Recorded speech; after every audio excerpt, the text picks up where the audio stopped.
미국 트럼프 대통령이 제롬 파월 미 연방준비제도 의장이 금리를 내리지 않아서 좀 미국 경제가 엉망이다. 뭐 이러면서 이제 상당히 좀 사퇴 압력을 강하게, 이거 뭐 사실 어제 오늘 일은 아니죠. 진작부터 굉장히 해왔는데 점점 강도가 좀 강해지고 있는 것 같습니다.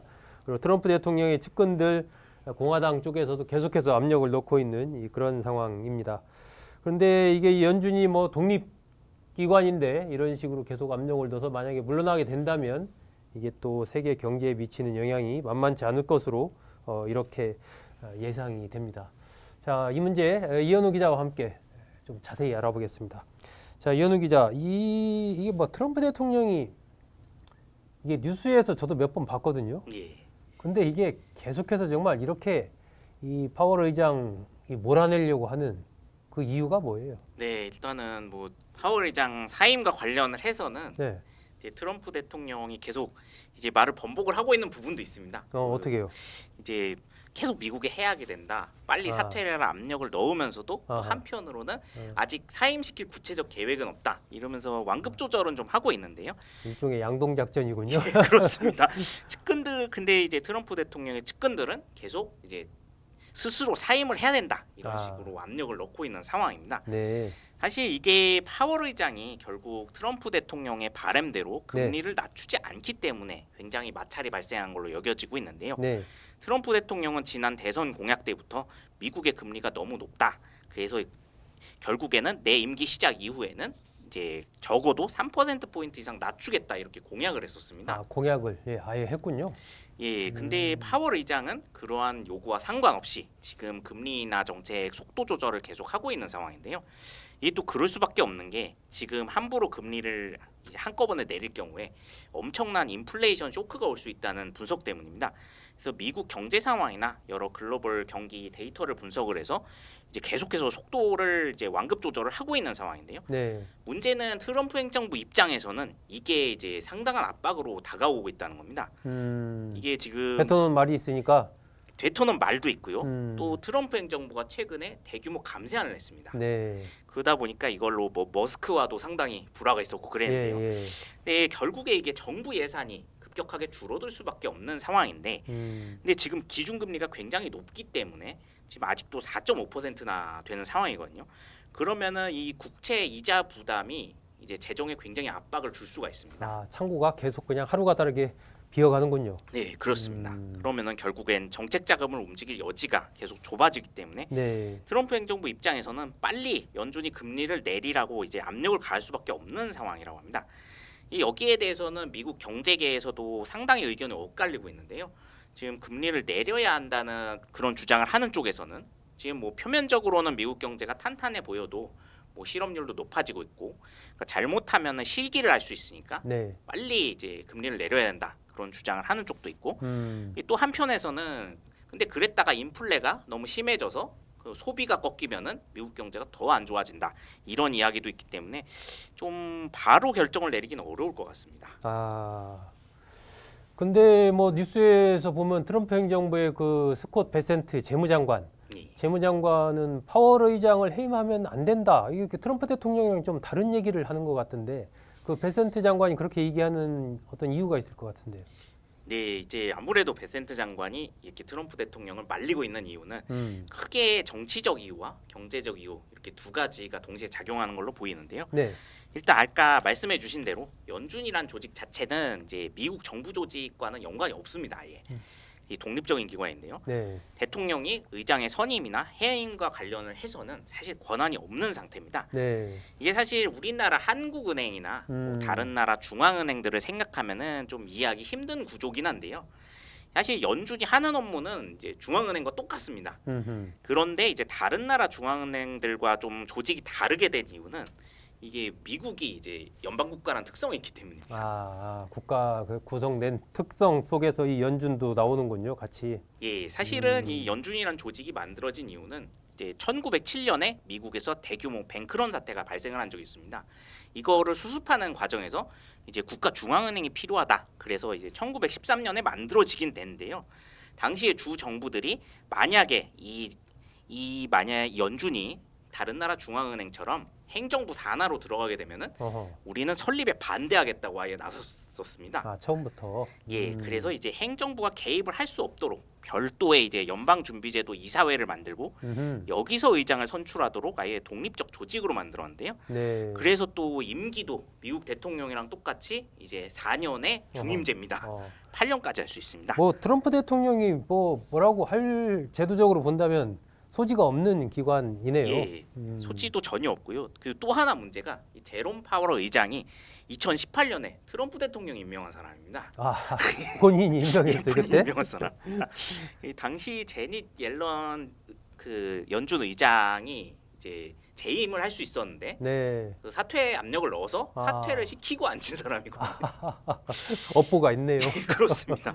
그래서 이제 이런 상황에서 이제 이 사람을 이제 만약에 그냥 몰아내게 되면은 너무나 정치적 비용이 크다. 아, 네, 그런 부분에서 일단은 해임을 하면 안 된다라는 게 음. 베센트 장관의 주장이고요. 네. 또 하나 이유는 경제적 문제 때문인데요. 네. 이 연준이랑 조직 자체가 또 미국 경제를 조율하는 키자비로서 역할을 그동안 굉장히 오래 해왔기 때문에 이제 근데 여기가 권위를 갖는 이유는 미국 대통령도 연준 의장은 함부로 해임할 수 없다.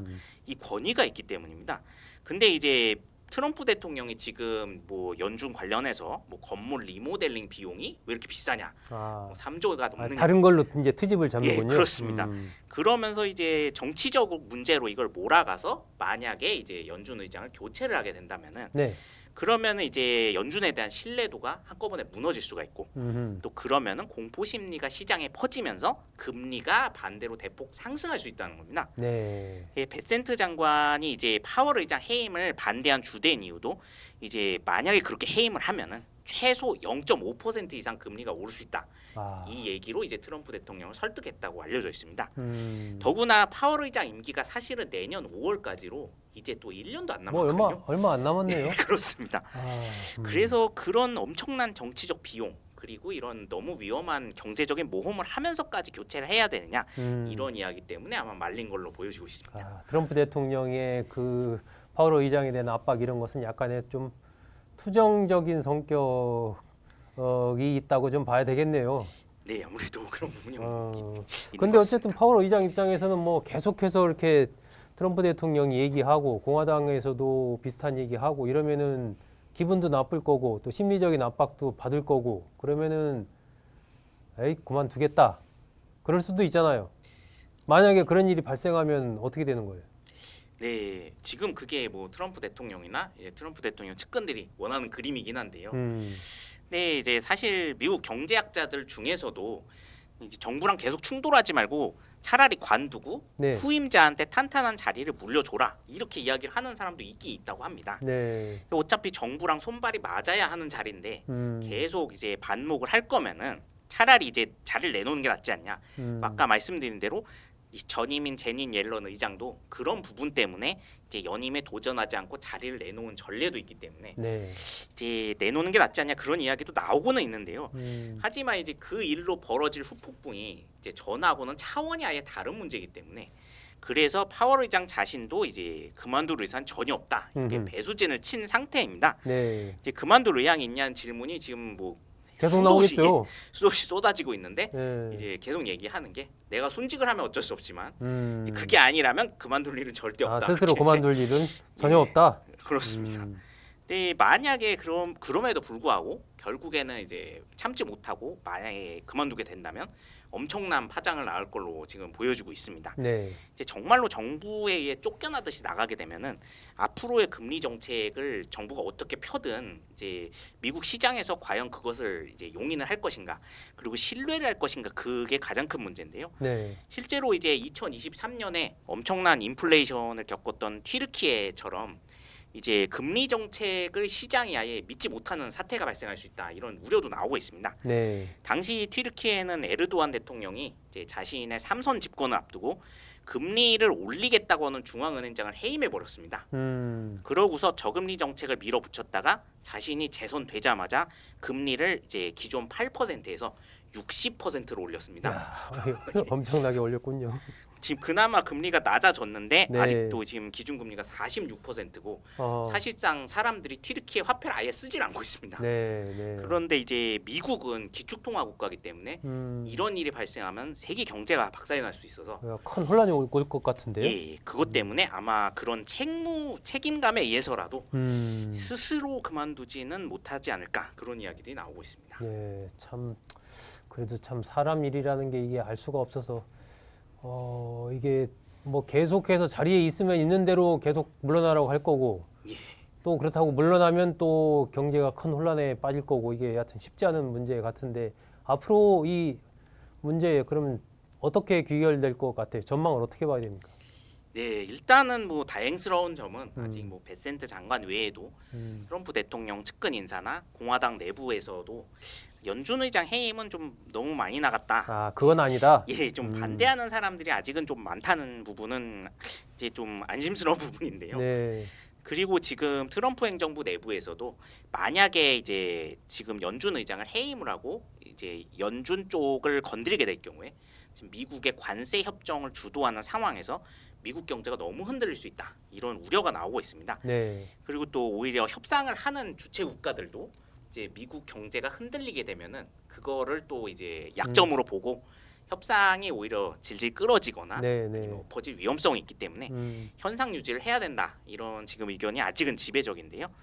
이 파월 의장이 뭐 자신의 남은 임기도 얼마 안 남았고 네. 여러 상황을 고려해서 뭐 금리를 뭐 당장 3% 포인트 내릴 수는 없지만 뭐 조금씩 내릴 그러니까 한 발 물러설 가능성도 아직 남아 있는 상황입니다. 금리를 조금 내리는 쪽으로 방향을 잡지 않겠느냐라는 그런 전망이네요. 예, 이 파월 의장의 운명 앞으로 어떻게 될지 조금 더 지켜봐야 될 것 같습니다.